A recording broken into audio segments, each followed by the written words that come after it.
ছোট্ট একটা ঘটনা।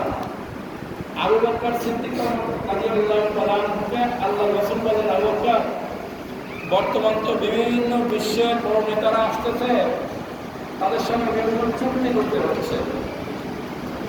তো তাদের সঙ্গে যখন চুক্তি হয় তখন তো আমার তো সিল সই লাগে, আমার তো সিল নাই। তাহলে বাজার থেকে সিল নিয়ে আসো। অন্যান্য রাষ্ট্রের যখন মানুষ আসতেছে, তো অন্যান্য কওমের সঙ্গে ধর্মীয় লোকদের সঙ্গে যখন আমার বিভিন্ন শর্ত হয়, চুক্তি হয়, তো সিল সই দেওয়া লাগে। আমার সিল নাই, আবার তুমি আমার জন্য একটা সিলও নাই নিয়ে এসো। জি বল, তোদের সিলে কী লাগবে? রাসূল বলেন, আবু বকর, সিলে লিখে দিবেন, দেখো মুহাম্মদ। কেনা বলেন? এখন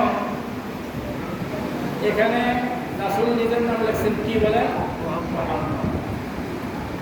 আবু বকর বলেন, আবু বকর যাবে সিলটা করে নিয়ে আসে। আবু বকর রাদিয়াল্লাহু